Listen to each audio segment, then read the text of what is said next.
Hello friends, मैं गौरव। और क्या आपको पता है कि उरी में 3 मिनट में 17 ग्रेनेड्स गिराकर पाकिस्तानी टेररिस्ट ने हमारे देश के लिए लड़ने वाले 19 जवानों को बेरहमी से मार दिया था। लेकिन इस खौफनाक मंजर का बदला इंडिया ने पाकिस्तान के 7 लॉन्च पैड तबाह करके 35 से 70 टेररिस्ट की लाशों का ढेर खड़ा कर सिर्फ 4 घंटों में ले लिया।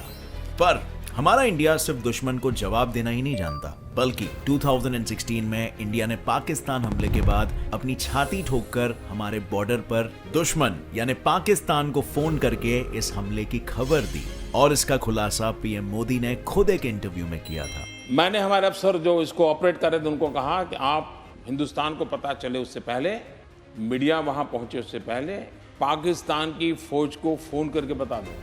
पर सिर्फ उरी ही नहीं, उसी के तरह पुलवामा अटैक में मारे गए 44 जवानों की लाशें देखकर जब पूरा भारत रो पड़ा था, तब हमारे इंडिया के ऑपरेशन बंदर ने दुश्मन की ईंट से ईंट बजाकर पाकिस्तान में ऐसे धमाकों की गूंज फैला दी थी जो आज भी सुनाई देती है। लेकिन इंडिया का एक ऐसा सर्जिकल स्ट्राइक भी है जो शायद किसी ही हिंदुस्तानी को पता भी हो। लेकिन आज मैं आपको उस सर्जिकल स्ट्राइक के सच से भी वाकिफ कराऊंगा in our today's video titled every surgical strike done by Indian government. Number 1, Uri surgical strike. तो उरी अटैक के बाद हुए इंडियन सर्जिकल स्ट्राइक की बात करें तो इंडियन आर्मी ने अपनी जान की परवाह किए बिना पाकिस्तान में घुसकर ईंट का जवाब पत्थर से दिया था। लेकिन इंडिया ने टेररिस्ट की तरह इसे छुपाने की कोशिश नहीं की। इंडिया ने अपनी छाती ठोककर सबसे पहले सर्जिकल स्ट्राइक की खबर पाकिस्तान के मिनिस्ट्री को ही दे दी। भैया, हमने आपके देश में घुसकर टेररिस्ट को मार गिराया है और आप आकर इनकी लाशें ले जा सकते हो। कि आज रात हमने ये किया है, ये लाशें वहां पड़ी होगी, तुम्हें समय हो तो जाकर के ले आओ। Now that's pretty bold of India, right? पर किसी कहानी को पूरा जानने के लिए कहानी की शुरुआत से उसे जानना जरूरी है। और इंडिया के इस बदले की कहानी शुरू हुई थी जम्मू एंड कश्मीर के उरी सेक्टर में, जहां 4 जैश ए मोहम्मद टेररिस्ट्स ने इंडियन आर्मी के 12th ब्रिगेड पर 18 सितंबर को रात के अंधेरे में हमला कर दिया था।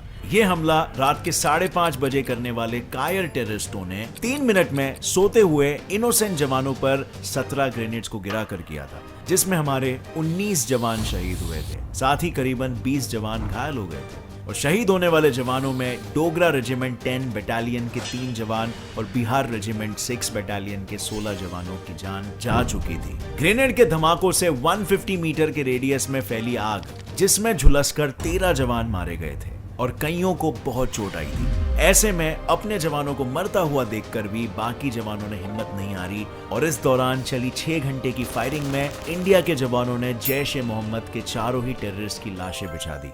लेकिन हमारे भारत के बेटों को खोने का दुख इन 4 कायर टेररिस्टों को मारकर कम नहीं हुआ था, क्योंकि ये बात इंडियन गवर्नमेंट, हमारे आर्मी और इंडिया के लोगों को समझ आ चुकी थी कि जब तक पाकिस्तान के टेररिस्टों को उनकी ही भाषा में जवाब न दिया जाए, तब तक वो सुधरेंगे नहीं। और इसीलिए इंडिया की गवर्नमेंट और आर्मी ने एक बड़ा कदम उठाया। हमारे देश के प्राइम मिनिस्टर मोदी ने जवानों को स्ट्राइक की प्लानिंग करने की पूरी छूट दे दी और इंडिया ने इस अटैक की जिम्मेदारी घातक प्लाटून, जिसमें 20 स्ट्रॉन्ग सोल्जर्स यानी commanding captain, 2 non commissioned officers, special team जैसे marksman and spotter pairs, light machine gunners, medic and radio operator जैसे सोल्जर्स को सौंप दिया, जिनमें 10 डोगरा और 6 बिहार बटालियन के जवान भी शामिल थे। और इन जवानों ने अपने साथियों का बदला लेने में बिल्कुल भी देरी नहीं की।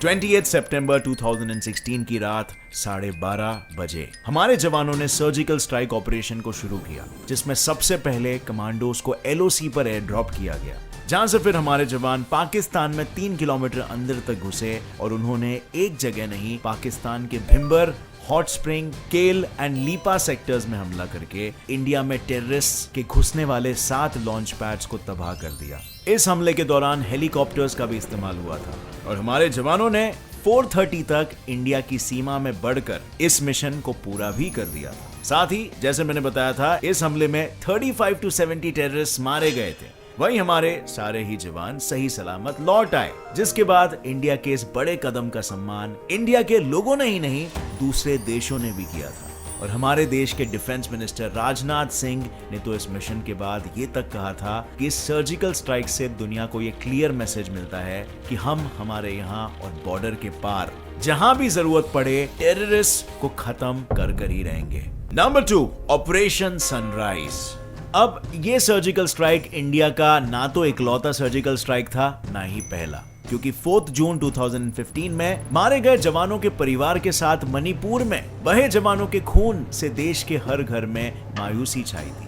लेकिन जहां देश के 18 जवान देश के लिए कुर्बान हुए थे, वहीं हमारे बाकी आर्मी जवानों ने उनका खून बहाने वाले टेररिस्ट को चुन चुन कर मारा था। और इसकी शुरुआत, जैसे मैंने बताया, मणिपुर में इंडियन सोल्जर्स पर हुए अटैक से हुई थी, जहां 30 टेररिस्ट ने हमारे जवानों को अपने घिनौने अपराध का शिकार बनाया था। और इसके लिए टेररिस्ट ने रॉकेट प्रोपेल्ड ग्रेनेड्स और ऑटोमेटिक वेपन्स का इस्तेमाल किया था। पर ये टेररिस्ट आए कहां से थे? इन 30 में से 17 टेररिस्ट कैंगले यवोल कैनालूप यानी मणिपुर के सेपरेटिस्ट ग्रुप का हिस्सा थे और 13 terrorist national socialist council of Nagaland के सेपरेटिस्ट ग्रुप का हिस्सा थे। और 2015 में ये अटैक 1993 के बाद हुआ ऐसा पहला हमला था जहां इंडिया के इतने सारे जवान शहीद हुए थे। तो इंडिया अपने जवानों के शहीद होने के बाद चुप कैसे बैठ सकता था? इसीलिए इंडिया की गवर्नमेंट ने टेररिस्ट को एक इंडियन जवान की जान की कीमत कितनी ज्यादा है ये समझाने और उन्हें करारा जवाब देने का प्लान बनाया। और हमारे जवान, जिनमें स्पेशल फोर्सेस भी शामिल थी, पूरी तरह इस काम में जुट गए ताकि देश के शहीद जवानों को इंसाफ मिल सके। पर इंसाफ का ये रास्ता इतना भी आसान नहीं था और इसीलिए जवानों को इस काम में 3 दिन लग गए। पर 7 जून को उनके हाथ एक टेररिस्ट की बॉडी लगी और यहीं से जवानों को बाकी के आतंकवादियों का मैसेज भी मिला, जिसे हमारे जवानों ने जब इंटरसेप्ट किया तब उन्हें पता चला कि बाकी के टेररिस्ट म्यांमार में छुपकर बैठे हैं। पर अपने देश के लिए और अपने शहीद भाइयों के लिए हमारे जवानों ने सरहद को भी अपने रास्ते में नहीं आने दिया। खुद पीएम मोदी ने म्यांमार के अथॉरिटीज की मदद ली और इस मदद के साथ शुरू हुआ ऑपरेशन सनराइज। और जवानों को देश की रक्षा के लिए दिए गए हर मिशन की तरह ये मिशन भी आसान नहीं था। पर फिर भी हमारे देश के जवानों ने 3 अलग अलग ठिकानों पर मौजूद टेररिस्ट को टारगेट किया, जिनमें से एक था नकलाख, जो इंडिया के नागालैंड स्टेट में मौजूद है, और दूसरा था मणिपुर स्टेट का छसाड़, और तीसरा ठिकाना था हमारे पड़ोसी देश म्यांमार के बॉर्डर के अंदर मौजूद ओंजिया।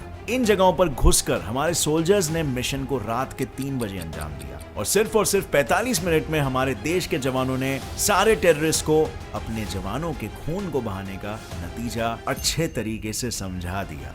इस जंग में मिलिट्री ऑफिशियल्स के हिसाब से 30 से 50 टेररिस्ट को मार गिराया था। वहीं अगर मैं हमारे जवानों की बात करूं तो हमारे सारे ही जवान सही सलामत अपने देश में लौट आए। और इंडिया के मेजर जनरल रणबीर सिंह के मुताबिक ये बात भी सामने आई थी कि मणिपुर की तरह ही ये टेररिस्ट इंडिया के और भी ठिकानों पर हमला करके कई लोगों की जान लेने के फिराक में थे। लेकिन इंडिया के सर्जिकल स्ट्राइक की वजह से इनके सारे प्लान्स नाकामयाब हो गए। नंबर 3, ऑपरेशन बंदर। अब फ्रेंड्स, बारी आ गई इंडिया के उस सर्जिकल स्ट्राइक की जिसने इंडिया के 44 जवानों की जान के साथ खिलवाड़ किया था। और इसका जवाब इंडिया ने 400 टेररिस्टों को मार गिरा कर दिया। जी हाँ, मैं बात कर रहा हूँ इंडिया के पुलवामा में हुए टेररिस्ट अटैक की, जो 14 फरवरी 2019 को हुआ था, जिसमें जैश-ए-मोहम्मद के एक टेररिस्ट ने आत्मघाती यानी खुद को बॉम्ब के साथ उड़ाकर हमारे 44 सीआरपीएफ जवानों को मार डाला था। और इस दौरान 20 जवान घायल भी हो गए थे।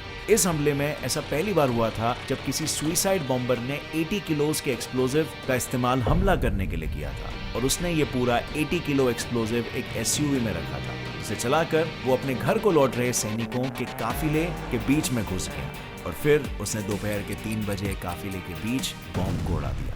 लेकिन हमारे देश के जवानों की जान से खेलने वाले टेररिस्ट को इंडिया अब कहां माफ करने वाली थी।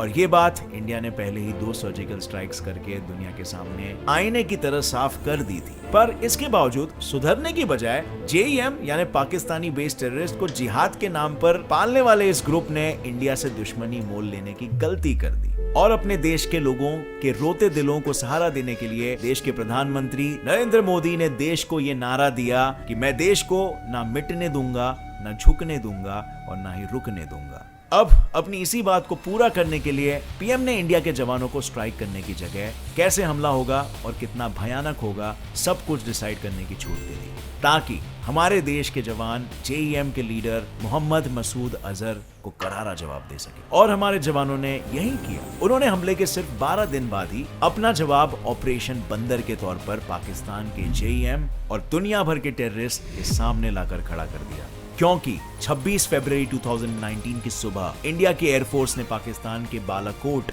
में मौजूद जेईएम कैंप्स पर अपने 12 आईएएफ मिराज 2000 फाइटर जेट से बॉम्ब्स की ऐसी बारिश की जिसकी गूंज पाकिस्तान के कोने कोने में गूंज उठी।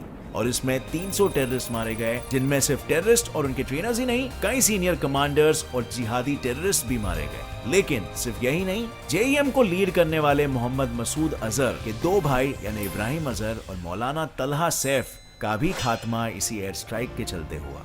अब इस तरह इंडिया ने 40 जवानों को खोकर 400 टेररिस्ट का खून बहाने वाले इस ऑपरेशन बंदर को पूरा किया। और आने वाले कल में भी इंडिया इसी तरह अपने दुश्मनों को ईंट का जवाब पत्थर से देता रहेगा, जब तक हमारे देश के दुश्मनों को ये बात समझ ना आ जाती कि अब इंडिया ना तो रुकेगा और ना ही किसी के आगे झुकेगा, और ना ही इंडिया अपने किसी जवान या अपने जनता के खून बहने पर चुप रहेगा। अब फ्रेंड्स, क्या आप भी करंट सरकार की इस नीति से सहमति रखते हो? अपनी राय मुझे नीचे कमेंट सेक्शन में देना। अगर आपको इस वीडियो से कुछ भी नया सीखने मिला तो एक लाइक जरूर ठोकना। इस वीडियो को सारे फ्रेंड्स और फैमिली मेंबर्स के साथ शेयर करो, ताकि उन्हें भी पता चले हमारे इंडियन आर्मी की वीरता के बारे में। With that said, as always, stay curious, keep learning and keep growing.